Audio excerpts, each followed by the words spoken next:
Oh yeah, no, I was helping my mom like clean out like I think our like Windows XP, like that was that had a bunch of like photos that were like on the thing at the time, and like I just went and I was like, all right, let's see what I actually have here. Oh yeah, and, like, I just listened to like all the MIDI like versions of Castlevania songs. yes. And I found like an old fan fiction I didn't even remember writing. Oh. And like I read like a paragraph and immediately deleted it because I was like, I don't want to like relive this and just die from embarrassment. You should have posted it to your live journal first. Yeah, wait, a fan fiction of what again? Of Tales of Symphonia. Nice. Oh my god. Nightmare.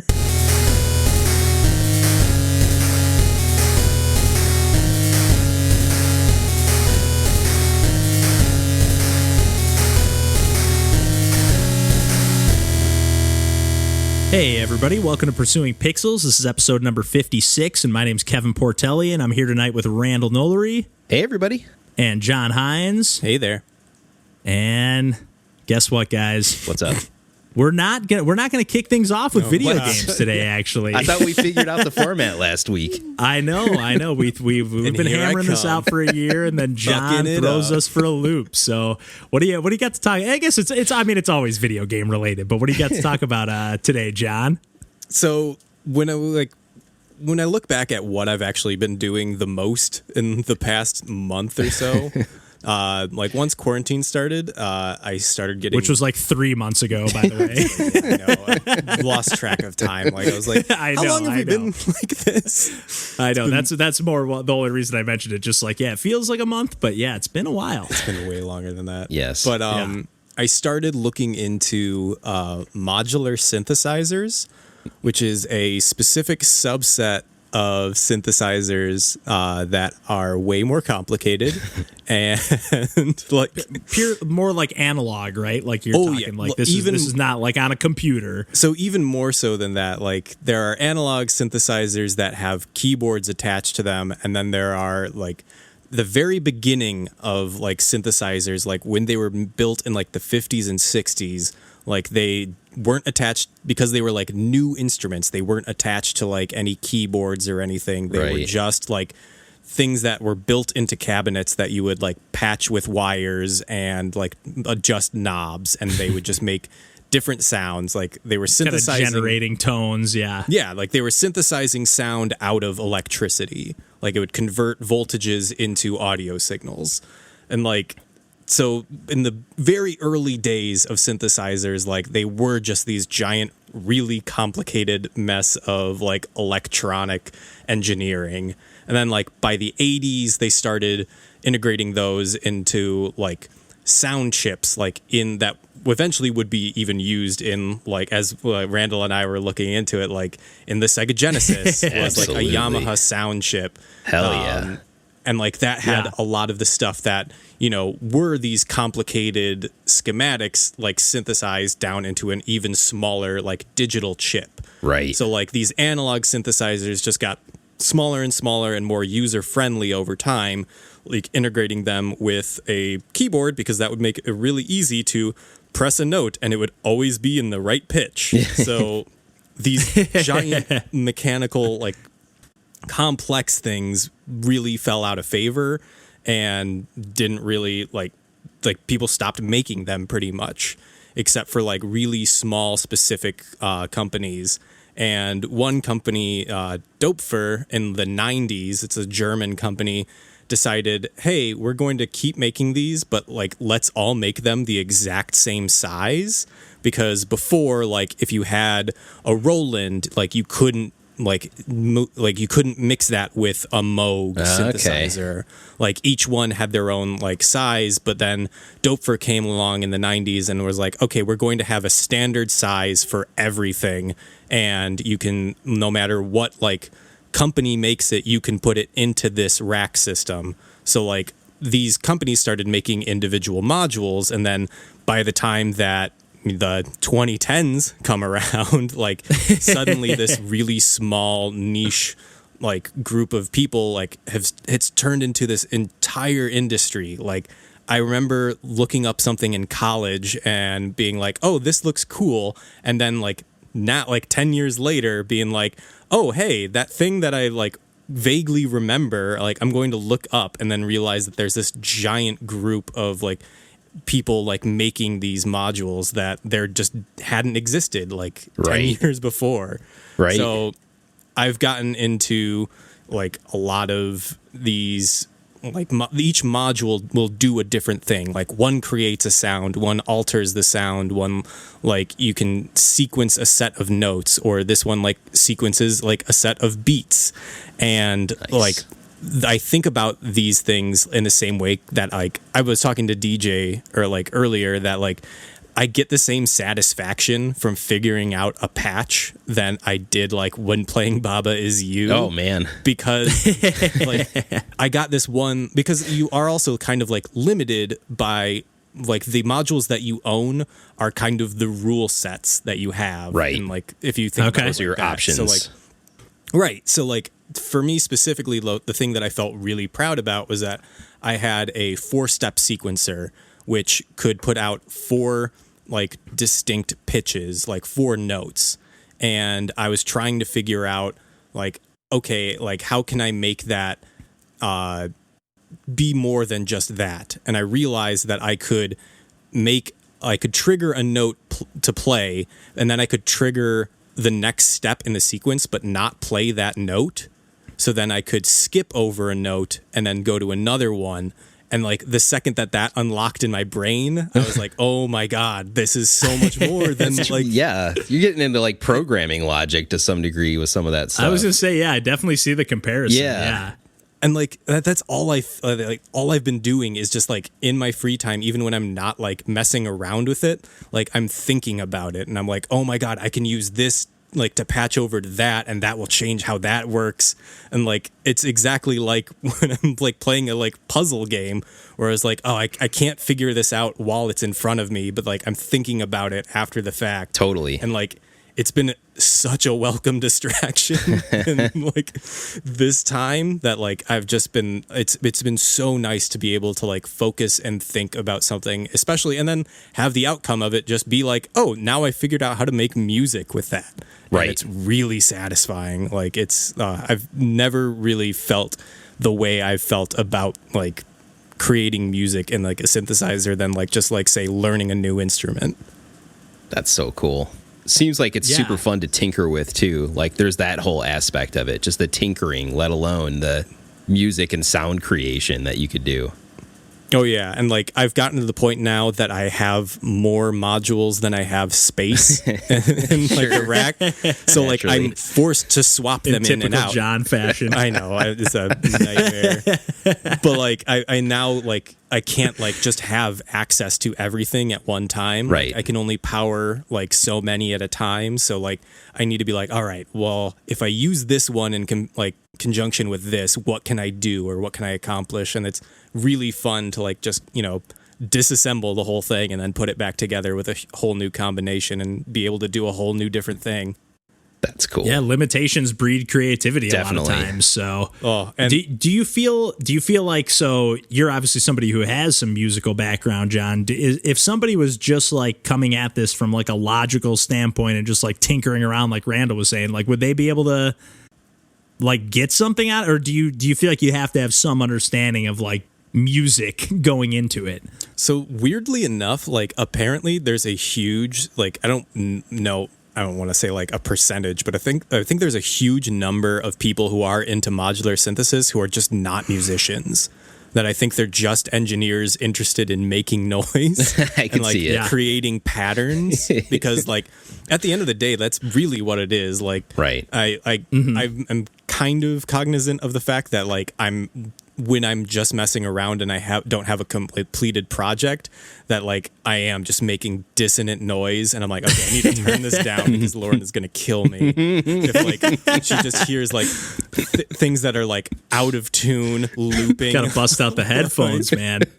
Oh god. But yeah, no, there's a huge community of people who are just in it to like make interesting things, and I think it's really fascinating. That's got to be a lot of fun too, to see all those like results of other people working on the same equipment that you have, and yeah, what they can come up with. honestly, and like as much as like it's such a better environment now than it was, say, like 10 years ago. Like, I'm still routinely frustrated in like the lack of like videos or like even like sound demonstrations from people. Like, I really do want to set up like a couple streams on Twitch where like I just show off some of these, because like literally I have a couple that there are no videos anywhere and I just bought blind. That would be awesome, John, because for what it's worth, too, even I've actually recently stumbled across an Instagram account. Her name is A Bit Amber, I think, and she does like all kinds of crazy, like she has all these synths hooked up and is like all like posts a video almost every day with all these kind of like, they're not totally musical all the time, but like the last one she posted was like with like one of those like kind of laser guns that like has all the different sound effects, and like had that hooked up all with the synths and like using that to control things and like nice. But like, and it sounds cool and it's awesome to watch, but like I have no idea how she's making all that work. So like, yeah, to have even just some basic knowledge on like, hey, this is how I patch this together or hook this up, I think that would be super useful. So yeah, and it's it's amazing to me how like I was looking up just like the NES sound chips and like the Game Boy sound chips today, and like looking at like, I was like, okay, so like the Game Boy has 4 like sound channels in the chip, and it can generate a pulse, like 2 of them are dedicated pulse waves, one of them is a like sample wave channel, and the third one is just noise. And like as soon as like I like heard that, I was like, yep, they're using the noise to generate the hi-hats. Like that's what you do. The pulse waves are usually like what you're generating the like major tones of it. And then like as soon as like the stuff that I learned from like getting into modular synthesis like just made everything make so much more sense. And it's just so much more fascinating. And I was getting really pumped on like stuff that like I've downloaded Little Sound DJ like years ago, and I barely understood how that worked. So like now I'm kind of pumped to like go back to it and actually like, I don't know, start using the sound card of like the Game Boy and actually like get to some composition for that. I would love to hear that stuff.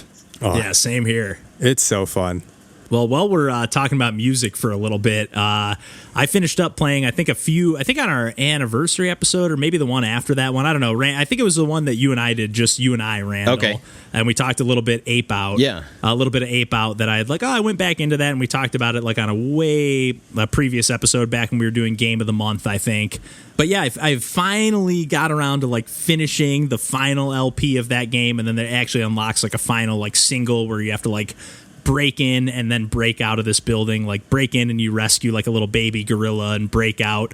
And this is like, again, just like a top-down game that's like really dynamic, and it's really musical. You know, for the most part, all the music is like kind of not procedurally generated, but it's all like based on what you're doing in the game. You know, you're running around, and as you grab a guard and slam them on the wall, there's like a big cymbal crash and a snare hit and whatever. Everything's very percussive and very tied into the gameplay. Very visceral. Yes. I think, as you mentioned many times on those episodes, Randall. But yeah, it's like, it's very on all elements, and it can be a little violent, although very abstracted, but a lot of blood splattering going on. I'd say more than a little violent, but yes. Yeah, but it's so like stylish too, you know? Like it doesn't lean into it like we're like, you know, where I know I already compared it to Hotline Miami, or at least I thought it in my head if I didn't say it out loud, but like that game like gets into almost like the grossness of the violence, you know, like it's almost like exactly. And this feels more like it's just the visceral nature of it, as opposed to like this is so awesome that I'm killing all these guards. It just kind of feels like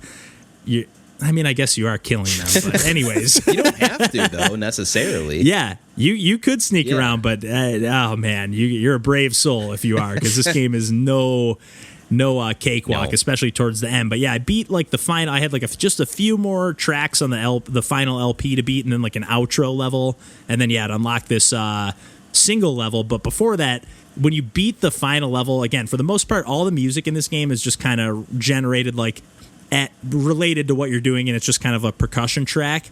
But the final track comes in like right as you beat the game, and the artist, I didn't know this originally, I didn't know who did it, but the artist of the original track, I don't know if it's the original recording, but is Pharaoh Sanders.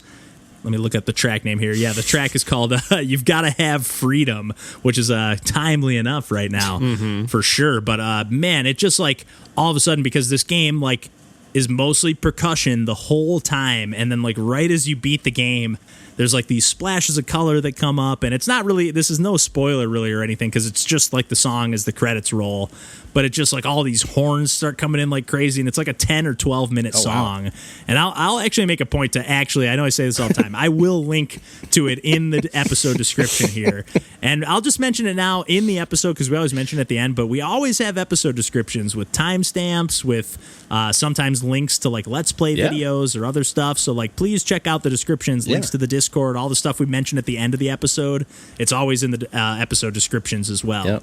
But yeah, they just kind of, man, it just like, it was such like a climactic ending to the game, and it made me actually, so there is a hard mode in Ape Out that it looks like you can play through all the LPs on a harder difficulty. I don't know if that adds more enemies or what the difference is. I played just the very first track and it didn't feel that different to me, but that was right after coming from playing the final level in the game. So, you know, it might have just not been a ramp up, but I think I'm actually going to try to do a stream at some point if I have the time of like playing through the hard mode. So I just want to just shout out this game again because it is so dynamic and so fun to play. Like it's one of those games that I can just replay levels over and over again and it just doesn't get old. It is fun to progress and like get through the whole game, but like, I don't know, even like, oh, I played that one before, but like when I played the Break-In, Breakout single, I was like, oh, I actually think I've played this before, but it didn't take away anything from it. It was just awesome. Yeah, the core gameplay loop is really good and satisfying in that game, too.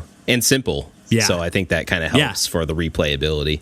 Yeah, it's like it's definitely got that dual stick kind of control, but otherwise it's just like two buttons. Yep. So it's either grab or shove, and that's about it. So But yeah, I think that's pretty much all we had in the war. Or no, Randall, I think you wanted to talk a little bit about a little bit, I guess, kind of related to the retro conversation we had last week. A little bit. Right? Well, just because I always play things that are kind of retro related anyway. But yeah. So the main impetus for me starting this one up, it was a game that was already on my Switch. It's actually a game that came out not too far after the launch of the Switch, Blaster Master Zero. The first one. Yep, I bought that right off the bat. Yeah, of course, you had to. There was like 3 things on the eShop, and you're like, what am I going to have on my Switch? It's like, here's an indie game, kind of. Yeah, now there's 5,000. Yeah. But it was also an impetus because I'm like, oh, okay, Limited Run is going to release these physically. The first and the second one. I haven't bought the second one. Do I want... In a bundle? I think they do. I mean, they're separate ultimately. Like, you can buy them together, but you're not going to save anything. It's not a solo cartridge. They sell them separately, 0 and 02. Yeah. So I'm like, how much do I like these games? Like, is that something that I would have interest in putting in for this pre-order while it's still open? Because it's not cheap to buy them physically. So I started playing. I booted up my dusty software download of Blaster Master Zero that I probably booted once after deciding I had to have it on my Switch, because that's what I did too. I think it was a relatively cheap download, so that probably helped its cause, and it's retro, of course. But no, it's really good. It's by Inti Creates, and I'm really enjoying it. I think I'm through the first few levels. And and this is a remake of an NES game, right? Or like kind of an update of it or whatever. I actually don't have a super ton of familiarity with the original Blaster Master on NES. I own it, but it was never a game that I had a lot of nostalgia for or otherwise. So I really haven't played it as much as a lot of my other NES games. Shows what I know, but it's widescreen. Ultimately, the things that pop out to you is this game is widescreen, which is fantastic, so you can see more. The most important. Yes. Yeah. Fills your whole screen. And like the soundtrack sounds great. Everything's really vibrant. Obviously, you can have a lot of sprites on screen now as compared to the limitations of the NES. And yeah, if this is based on the NES game or not, I'm like really enjoying the gameplay loop here and the level design. It's interesting, Blaster Master, in that you kind of start off in your tank and you can kind of shoot forward, backward, or like diagonal up in the air. But then you can get out of your tank as a little person and go into these kind of sub rooms where it turns into like an overhead perspective, and you're now this just the guy, and it zooms in to just the guy in an overhead mode, and you're kind of doing your top down shooting of enemies, working your way, getting your way typically to a boss when you're just on foot. And then you beat said boss, you might get an upgrade. You then go back to your tank and kind of explore more of this like overworld and rinse and repeat. But yeah, I've been really enjoying it. So I think I probably will end up buying those physical as well, based on just the couple hours that I've played so far. Because I'm like that. Yeah. No, I mean, those games, like I said, I just played a tiny bit, and whether it's a remake or not, it definitely, like, it's one of those games that brings these retro style games, or again, yeah, it just kind of like modernizes it and makes it feel, just really vibrant. Like, it still has that NES pixel art style and everything, but it just, I don't know, it feels modern enough. Like, it has more of that Shovel Knight kind of look to it, as opposed to like just a true NES game, if that makes sense. Oh yeah, and Inti Creates, I think that's on them for what they've done to make it like that. They also did the Gunvolt, like the Mighty Gunvolt and the Azure Striker Gunvolt games, which are also really good. So yeah, I have not played I don't think I've played a bad game from them. So yeah, they did Bloodstained too, right? Bloodstained Curse of the Moon, not the Ritual of the Night, but they did the Curse of the Moon game, if I'm not mistaken. So did they? You might be. I'm pretty sure Inti Creates, right? That's what we're talking about. I don't know. We'll have to fact check that. Yeah, I was waiting. I thought Randall had the research right at hand, but I'm pretty positive. Game that you just pulled out like that. Well, it's just, the way you were looking out of the corner of your eye, I was like, oh, I think he looks like he's got it. But I'm positive. I'm just gonna say it. It's a your fact checker all the time. Inti Creates Kevin. made Bloodstained Curse of the Moon. You are correct. So you have been validated. You are developer. So yeah, I mean they are really good though about like just nailing that retro aesthetic, like to a T. Yes. But still having a lot of modern conveniences with like the menu systems and all that stuff. Totally. So. Yes. I've been very much enjoying their releases. For sure. All right. Well, I know, Randall, you've been putting a little bit of time into another game as well, a new release, Yes, where sir. every now and then, we'll go into retro stuff pretty often, but every once in a while, we're actually playing a new game, guys. So I love the listeners so much. I bought this game for full price. Digitally. Wow. Digitally. Big that's spender. Unheard of. Because is this coming out on physical? I did some cursory research on that before I pressed OK, spend my money, and I did not see that was the case. Yeah, but it's inevitable. All these indie games, like as soon as at least for me, every time I'm like, you know what? Oh, Celeste, I really want to play it, and then I buy it, and then digital release is coming out, or physical release is coming out. I know so. it. Yeah, it might happen, but I it's not an easy hoop to jump through for a lot of these indies to get to that point. So it's a pretty big price hike. It goes from being like a 15 to, I think this game was like $25 full price, but like it goes from like being a 10, 20, 15, $25 game to like pretty much being $40 every now and then, maybe 30. But it's a hike for sure. Yes, it is. So I was not willing to wait an indeterminate amount of time to get a physical release of Bug Fables, the Everlasting Sapling. So I went ahead and bought it, like I said, for you, the listener. But also I bought it because it is very much a spiritual successor to the first two Paper Mario games. And I've had my eye on this guy for a minute, and it finally released on Switch, which is where I like to play my video games. Especially RPG-esque video games that I might be spending some time with. And it has been a great match so far. I've been really enjoying my time with it. So, yes, for anybody that hasn't had familiarity with the first two Paper Mario games, think simplified turn-based JRPG type of combat, and like you're collecting items and everything else. But the fun hook in the combat is you have to press a certain button at a given time to do a better version of said attack or defense. And oh man, that sounds simple, but it is so satisfying.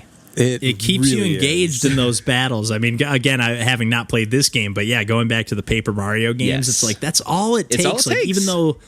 Even though this is like kind of a dumbed down RPG in a lot of ways, it's like having that little bit more engagement with, and for that matter, not really having random battles. At least in that game, you know, the Paper Mario games, the enemies are on screen, so like. Here. Yep. Okay. Heck yeah, man. Oh God. I talk some more, Randall, because I already want this game, but I want to hear a lot more about it, or a little more about it at least. Absolutely. So the big differences between this game and Paper Mario, well, there aren't that many big differences. They've definitely stuck really close to the script, especially compared to like Thousand Year Door. Presentation and otherwise, there's just like they played a lot of Thousand Year Door when they were making this game. Like even like the tone, because like one of the things with like the Paper Mario games is the sense of humor. Like even just it's all written dialogue. You know, you're not really hearing any voice acting, but it's I found myself cracking up even in some of the lesser, Super Paper Mario and some of the later games that people aren't as big of fans of. Like the dialogue has always been a high point of those games. Totally. I don't know that it's quite on that level of kind of clever, well-written and produced dialogue because it is an indie developer. But that's definitely the vibe they're going for, you know? Yeah, and they don't have the history to pull on, you know, because a lot of it's like all these inside Nintendo jokes and stuff like that, where if it's just these random bug fables, you know, it's nothing to pull from. Yes. And, you know, it's, all the character designs and everything else is around bugs. Like, this is in a bug world. But cute, stylized bugs. Cute, stylized bugs. And cel-shaded cute, stylized bugs, for that matter. So, yes, and it's, it's still in that paper style where when you're kind of flipping directions, you're essentially like paper thin. So your whole body kind of flips back and forth, which is kind of hard to describe in audio form, but hopefully if you've played Paper Mario, you know what I'm talking about. You're like a two-dimensional figure in a 3D world, kind of. Yes. And all the backdrops in are a way 3D, but also like paper-inspired, essentially. Yeah, like, so I'm assuming like similar to the Paper Mario games, you're almost moving like in a plane where it's almost like a beat 'em up where you can like, you're kind of side scrolling, but you can also it's a 3D plane, change like the depth. Yeah. Totally. Yes, all very similar to the first two Paper Mario games that way. The only downside I've run into so far that's kept it from being like, oh my God, thank goodness somebody made another Thousand Year Door is on Switch at the very least. It does kind of chug a little bit at moments, frame rate wise. And normally I don't care that much about that, but it was noticeable in some points, especially when there's a lot going on screen in some of the town areas. But that's still minor stuff, and this game literally just came out like a few days ago, so they've obviously got time to throw a patch out to paper over those problems. There you go.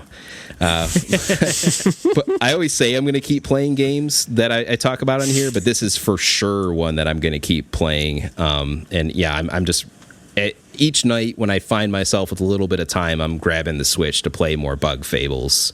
Nice. Heck yeah. And that's awesome to hear. Yeah, it's that gameplay loop of like, getting experience from battles, get enough experience, go over 100 XP, you get the next level that lets you upgrade either, just like Paper Mario, your badge point total, your capacity for badge points, or what was the flower points or special points in Paper Mario is kind of a thing here too, or your health. So it's all the same. It's all I want. I know. God, this is. I know. I need this game. Yeah, it is. Please, Origami. I'm a simple man Please. with simple needs. I would not hold out for Origami King to be as close to those first two games as this thing is. I will say that much. Agreed. It looks a lot more like Color Splash than it does. The only other big difference that I'll talk about this time, because I'll talk about this game again, I don't need to talk about everything about it, but the only other big difference that this has compared to those first two Paper Mario games is that there's 3 characters that you have instead of just you and your sidekick character. Okay. And so far in this game, it's just been those kind of 3 main characters. You start off with one, but very quickly you get the second and then the third. Nice. Yeah. And then you're swapping between those 3 characters and deciding based on their different abilities how you're going to take on the enemies that you're fighting in combat. But there's been a really fun gameplay loop with that too. So yeah, more to come there. Nice. Heck yeah. Well, John, I know you've been kind of sticking in the retro realm. Yes. Although not necessarily playing on a retro console. Well, I don't know. Debatable whether it's a retro console or Definitely not. Definitely a dead console. Yeah, dead console for sure. Although, yeah, when I was booting up my Wii U, as we were talking about, like retro conversation where, you're talking about games that aren't necessarily available, or, you either have to have collected them or emulate them because they're not readily available on whatever the current system is. Right. Or even easy to hook up to a modern television, if without some kind of adapter or something. Yeah, so I powered up my Wii U just to see what I still have on that. I was also still trying to play in handheld mode because, the Switch has firmly, that's how I played the Wii U for the most part, honestly. I always had the gamepad right by my bed because, I had that. It was so convenient. It was so nice, and it was a proto Switch. It was, and that's how I played it. So when the Switch came out, as a handheld hybrid system, I was like, yep, that's exactly how I've been playing it. So this is right up my alley. But absolutely. I was looking at what games I, had installed on it that I could easily, still play on it. And I had purchased on Virtual Console Majora's Mask because as I mentioned on our retro podcast, I gave away, or I let someone borrow my RAM expansion pack for my N64. So I've not been able to play my original copy of Majora's Mask. That's since right. Then. Required. You need RAM expansion. You need those required. graphics, man. And honestly, booting Majora's Mask up again, and honestly seeing those those cutscenes look great. They look pretty damn crisp on the Wii U. I remember playing some 64 games on the Wii U and just being like, damn, they do. These look nice. They look better on Wii U. Not only do they look nice, but they're really creatively shot. Majora's Mask, as a whole, is a very artistic game and very moody and has very different settings, and the way that they show a lot of the either creepy, disturbing, or just very dreamlike sequences in that game. There are so many surreal shots in that game. The very first time that you get turned into a Deku scrub at the very beginning of the game. There's just so many complex camera angles. It's just a very there's so much craft in this game that I've not necessarily forgotten about it, but just experiencing it again, I was just like, God, this is just an incredible game. I've played it dozens of times, and it still gets me, and I don't know, just all the beats hitting at the same part, the same strength of the first time. I don't know, something about it. Wow. Have you played it all the way through? Because that was one of the ones I think I actually... No, I was going to say I think I was playing it on the Wii U, but no, I was playing it on just my N64, and finally, I played a little bit of it when it came out, and I actually never found that song that slows down time. Oh my so God. I actually thought the gimmick of the game as a kid was to memorize the dungeons, and it was just about speed running the dungeons, and I could get to the first Skulltula boss and be in the battle at the last second, but I never could beat that boss, and I was like, what the fuck, this game is impossible. And then when I booted it up later, and it was right before, I want to say it might have been Skyward Sword, but I want to say it was Twilight Princess. It was right before the Wii came out, and I was all pumped about Twilight Princess, and I was super psyched about Zelda. And I was like, I beat Ocarina of Time. I think I just rebooted up my save file, and I think I was on the Spirit or the Shadow Temple. Yeah. So I was pretty close to the end, and I was just I'm just going to finish this game. And then I was like, yeah, I'm going to play Majora's Mask. And I got maybe halfway through the game or so. Wow. But I know they remade it for 3DS as well. Yep. So do you feel because I know some people complained about it. I know they made a lot of changes on the 3DS version. I don't remember what they all were exactly, but they kind of eased up the game a little bit in some ways. They added save points, basically. Yeah. That's it? You could But I mean, there were other things as well. Like, yeah, of course.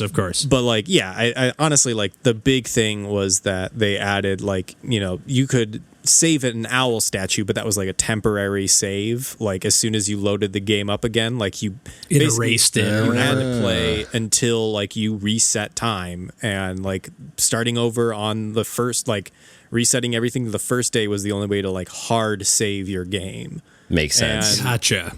like, man, I don't know. Like, there's something about it that just, I don't know, hits me in a way that I think, like, a thing that I was thinking about was, like, you know, the conceit of the game, like, lends itself to be an incredibly intricate and complex game where, you know, where every single person is going to be at every minute of every day, right? Because there's only 3 days and they're going to be following that routine every single day. That comes down to what, like about an hour gameplay loop, or is it a little longer than that? I think it's about an hour for the I think 3 days. Like every day is about 20 minutes or something. Right, yeah, something like that. Or it's pretty close where like an hour is a minute, and so it's like 24 minutes. Yeah. But like even still with that, like I understand why they can't like just redo that and make a Majora's Mask 2 where there's another, like, it would be kind of hacky if they're like, all right, here's another just 3 days in a new setting that they would redo. But like Nintendo's done a lot with like the Legend of Zelda series in particular, like a lot of similar things in later games where, like, in Twilight Princess, there's the like Temple of Time where, like, you know, you go through it in like the past, and then you also go through it in the current stage or current time. And then there's a similar one in Skyward Sword where there's these like time crystals where the like area that you are like that's around you is in like the past. Oh, once you leave the segment of that.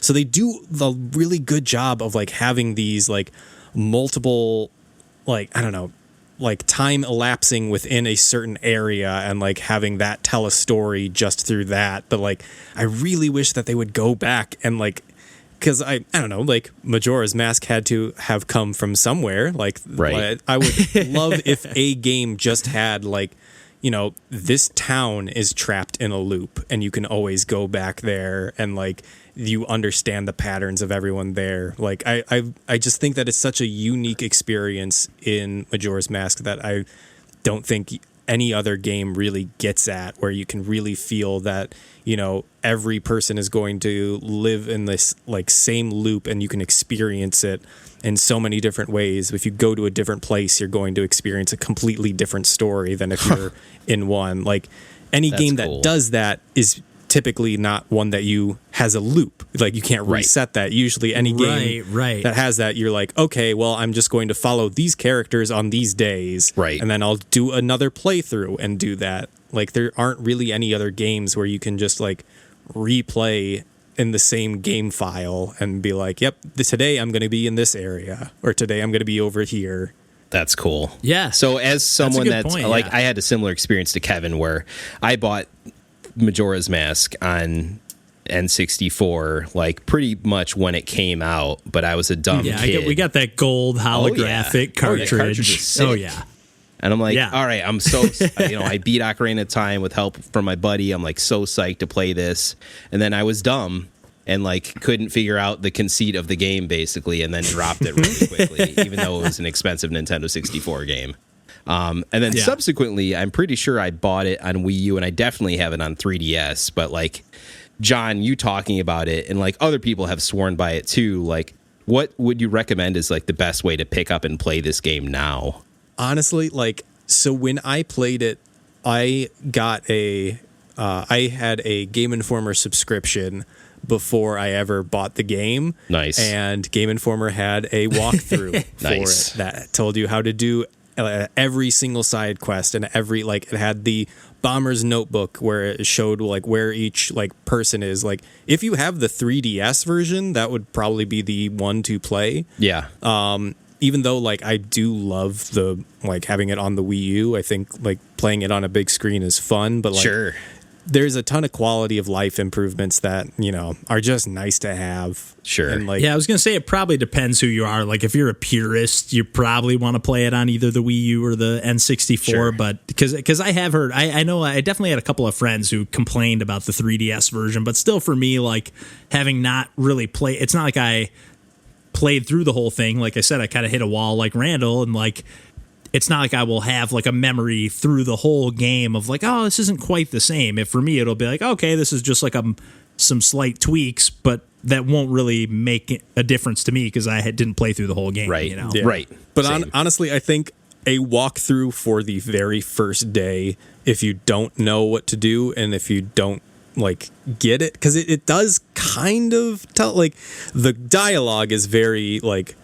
hand-holdy and like very explicit on what you should do, but it doesn't like, but it doesn't really tell yourself, you what to do in order to achieve that. So like it's muscle memory for me at this point where I was like, all right, I know exactly what I need to do in what order. And then like I get, even like today I was like, all right, I'm at the observatory.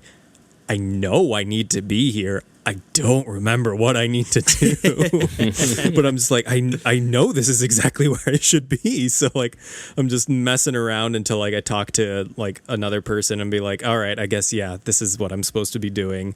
But yeah, like the first day, at least to get to a save point, if like you're lost, like I would say do it, like just look up what you need to do. And then from then on, I think like just talking to people, like that's the way the game is supposed to be played, is that like once you get the bomber's notebook, like that will show you where, like as you talk to people, like it will tell you exactly where they will be at every time of day and exactly what day they'll be doing. I don't even know if things. I ever unlocked the bomber's notebook. Yeah, that does not sound familiar to me. Yeah, and even that, and I got decently far on my second playthrough. Like I remember, the only reason I actually got only cut short because Twilight Princess came out, and I just couldn't wait. I was like, okay, I just want to play the new Zelda game. I don't need to finish the one I'm currently playing. You know? Right.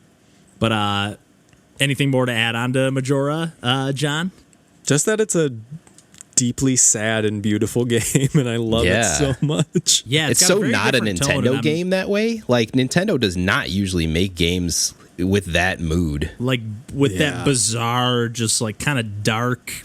Because like even like Link's Awakening has like flashes of that, but like it's still so like cheery and like colorful fun in Link's Awakening. It's like cutesy and weird as opposed to just like weird and weird. You know, like and I'm like, kind of curious. It seems like Breath of the Wild 2, at least in like just that little bit of the trailer. Like, it looks like they're pulling from a little bit of that Majora's tone. At least just a little bit, and I'm hoping so much.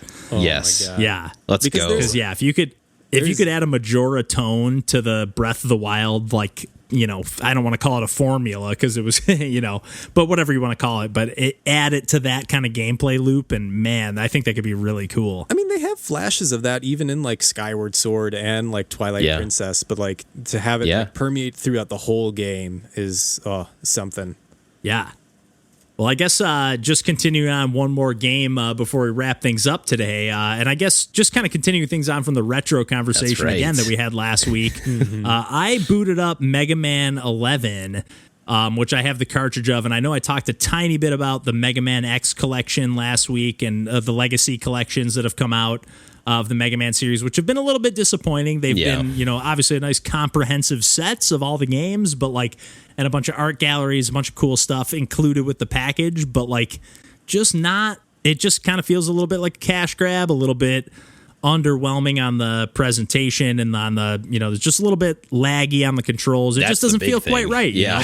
It just doesn't feel the same, you know, if you're super familiar with these games. Yes. But, you know, that being said, I did pick up, I think it was a half off at some point. I grabbed the physical cartridge of Mega Man 11 for about $15.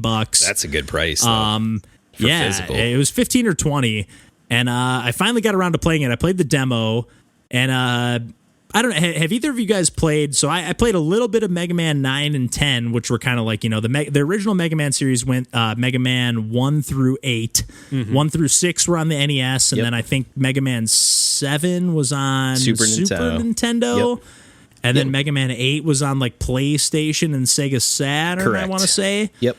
And those two, it was kind of interesting because those two obviously went more of like a 16-bit and even 32-bit approach. Yep. And then Mega Man 9 and 10 came around, and one of the interesting things is like Mega Man 9, if memory serves, and it might not, but if memory serves, I feel like Mega Man 9 was like one of the first like kind of legit WiiWare games. Yeah. Yep. Not necessarily the first like downloadable legit games, like because there was stuff like Braid and whatnot before that, I think. Not on like WiiWare, as far as though. the Wii was concerned, is like downloadable stuff that wasn't Virtual Console related. Right. It was like, hey, this is like a new game that's obviously a twist on a retro thing, but like this is a new game that's, I think it might have even come out first on WiiWare than before other platforms, but I might be wrong about that. It might have been the same time on everything else, but like I think those it may have Mega been Man first. I think it may have been an exclusive Nintendo that title. it rings a bell to It me. might have Yeah, been, yeah. but it was for me, and I'm sure for you guys too. It's like this has a connotation with Nintendo for me, so I'm going to buy it on Wii anyway. On the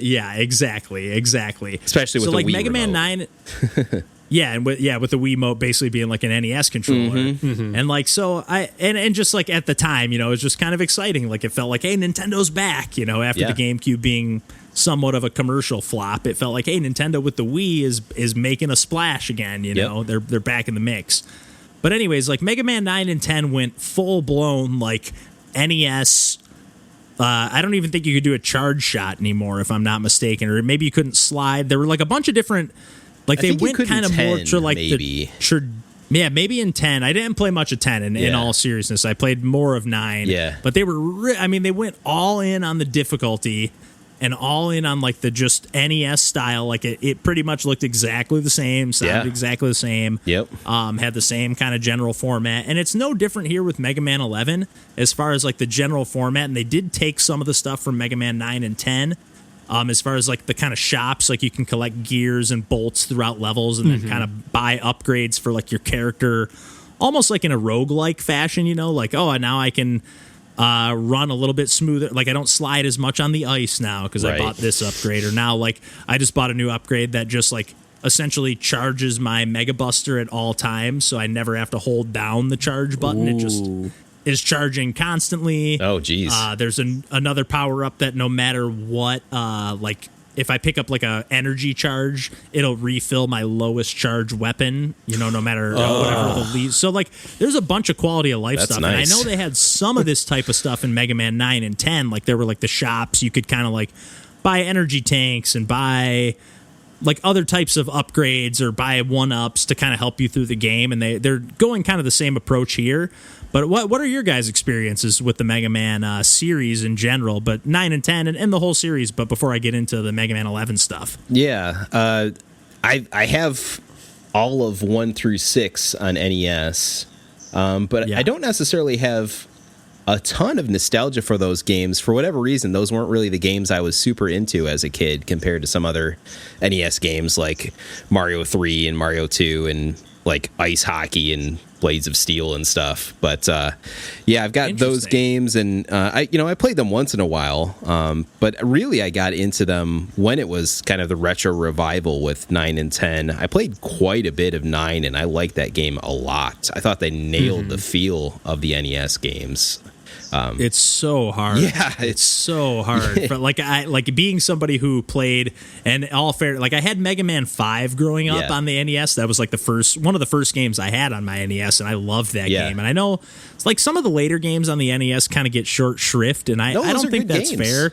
I played through in quick succession, like over the course of a month. DJ and I played through 1 through 6. Yeah.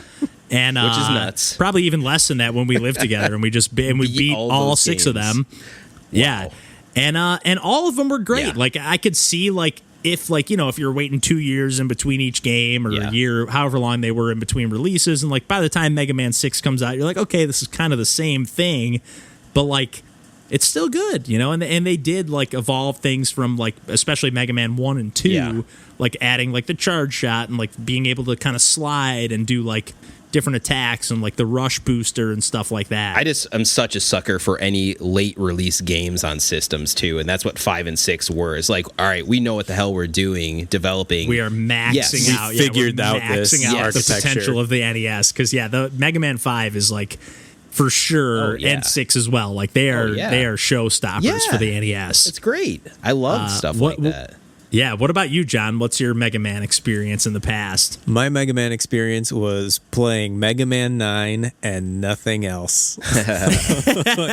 I never grew up playing the Mega Man games by the time that I had got a home system that had migrated to the X series on the PlayStation. Sure. So I really didn't have a chance to play any new Mega Mans, and any of the old ones were too hard for me. So I got 9, brutal. and 9 had, all the shop options of giving you health that you could buy, or power-ups that you could use in the middle of a level. And I was like, oh, cool. Now I can finally beat a Mega Man game. And I still didn't even. I think I got to I beat 6 or 7 of the bosses and never made it to the end. But I love it. The Mega Man 9 was a great game. It was very hard and frustrating, but it was really fun to play through. I enjoyed almost every second of that. It never felt too cheap or hard for the sake of being hard. It always just felt challenging, which was a really nice balance to have. Oh yeah, great soundtrack on that game too. Oh yeah, great sound. My background for the Mega Man series was just listening to the 2 and 3 soundtracks. Oh, totally, dude. So good. They're amazing soundtracks. God. Yeah. But yeah, I basically had the same experience as you guys with Mega Man 9 and 10. And I think I've actually, thinking back now playing 11, I might have been better off. I think I had more of that mindset of I'm on 100% every game, and I'm not going to use any of these perks and these boosts. I'm not going to buy any of these items. But now that I don't want to waste my time trying to play a level over and over and over again. Nope. So I was just okay, I'm going to buy all these perks and I'm going to buy everything. But one of the nice things, Mega Man 11 kind of twists things up. They're not going for that 8-bit style anymore, and they're not really going for the Super NES or the PlayStation style. It's a 2.5D. Right. And if you just look at it real quick, it looks kind of cheap. Yeah. But if you see it in action, it does not feel that way to me. I actually really love the art style. Smooth too. Yeah. You've played some 11, Randall, as well? I also own it physically. I didn't know that. Yep. Okay, heck yeah. Okay, I didn't know that. Okay, cool. So I've only beaten one boss. I've played about 4 levels. And again, it doesn't really hold up on the difficulty. The checkpoints are few and far between. The levels are a little bit longer than what I recall in previous Mega Man games, even the newer ones. They're pretty long, and usually kind of a mini boss in every level that is kind of a more legit boss than a mini boss. It's the last level I played was these 2 roller coasters bouncing back and forth on these tracks, a lot of dodging going on, and but just I don't know, if you just look at it real quick, it kind of looks like a cheap, Mega Man wannabe, they're just trying to cash in, but it really doesn't feel that way. The only thing I would say feels that way is the music. It does not even hold a candle to, for sure, not Mega Man 2 or 3, but any Mega Man game. It doesn't even come close. Which, those are such high bars, though, in the first place. But I'd agree. They're just kind of fine and background songs, but they're nothing special. But the gameplay, so obviously you have all your regular Mega Man stuff of your regular Mega Blaster, and you can charge it up and all that. And then you have all these extra perks in the shop and stuff, where you can buy energy tanks and buy 1-ups and buy this and that. But the gameplay itself is they add a new mechanic of this double gear system that you can either hit one of the triggers that will make you more powerful for, until the gears there's a little meter that kind of ticks down or fills up, I guess, until you run out of power. And then you can either do that or go into slow-mo. So that's where the double gear, you have one of the 2, and then you can upgrade those 2 as well. Right. So I just upgraded the gear to where when I go into slow-mo, Mega Man himself moves in normal time, but everything else is full slow-mo, where I would say before he probably goes about half speed. Yeah. He's still a little faster than everything else, the enemies and stuff, but not 100% speed. But I don't know, I'm really torn. I don't think I'm going to be going into this game at the moment because, like, with how stressful the world is right now, I'm just like, I don't need another game that's going to whoop my ass more than the world is whooping my ass already and whooping everyone's ass. Yes. So I'm just like, I don't know if I'm in the right mood for it just yet, but I did play more today, and I was like, man, this game on the if you just look at it at a glance, I feel like it would be easy to write Mega Man 11 off as like it just looks kind of cookie cutter and whatever, but I feel like it's kind of stands up. Like, I think the boss battles are really cool, and I don't know, it really holds that Mega Man lineage. It carries that torch really well, I think. Yeah, I was excited to see another Mega Man game, and I do. Yeah, specifically, I'm glad you mentioned that gear system, that double gear system, because it's so cool. Yeah, it's really cool, and I liked it because, I'm not someone that has some excellent memory or anything, so the other Mega Man games kind of force you into, like, you play in this exact order. You do this boss first, then you have his weapon, then you go to this guy, and then you beat him. Da, da, da. Like, I was just I think that's also why I never really clicked in with Mega Man too much historically, is because of that. Whereas in 11, now that takes some of the emphasis off of needing to have some set weapon to beat this boss that it's weak against. Now I can either slow him down or just beat him with my regular blaster, with double damage. And I was able to, beat some bosses. I think I didn't get too much further than you did, but I was able to play with those systems and say, oh, okay, there's kind of different angles you can kind of go at this thing with to still find success. And I appreciated that.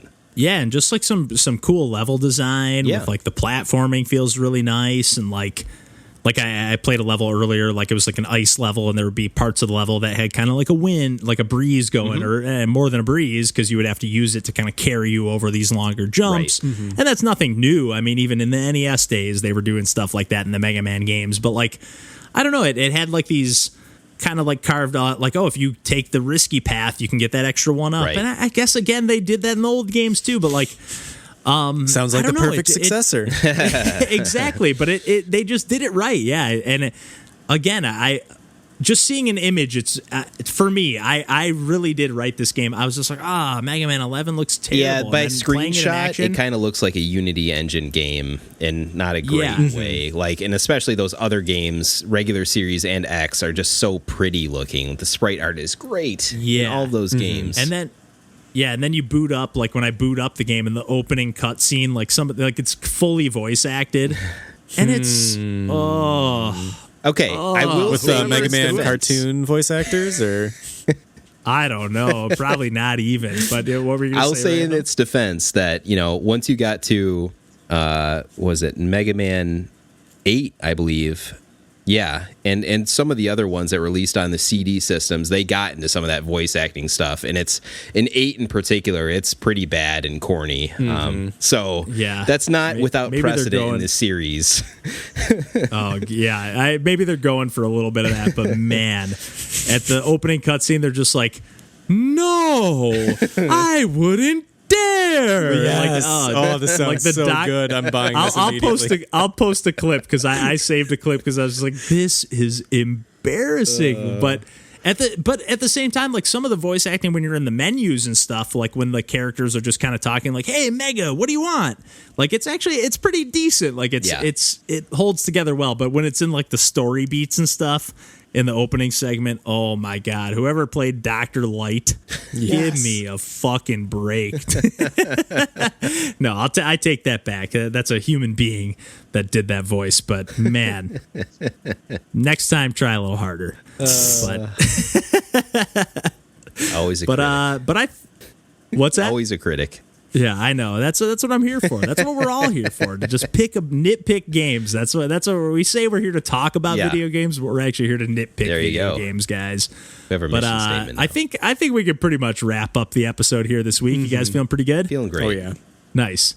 All right. Well, as always, you can find us on Instagram, Twitter, like we mentioned earlier in the episode. Just look at the episode description, guys. We got all the links at the bottom of the episode description there. We're on Discord. Yeah. We're always chatting on there. YouTube, Twitch, you name it. We probably have a presence there that we at least somewhat monitor. So, but I think we can call it a night there. But I hope you're having a good week, and take care, everyone.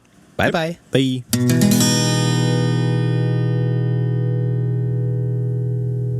Well, I think we can pretty much. Hold on, that's not a good transition. We could wrap it up. That's what you say when we're done. I think we can pretty much call it a day. You know what? This episode's over, guys. This is a nice 20-minute episode. You know what? While we're taking a quick pause, let me get a little more wine here. Yeah, as if I need it.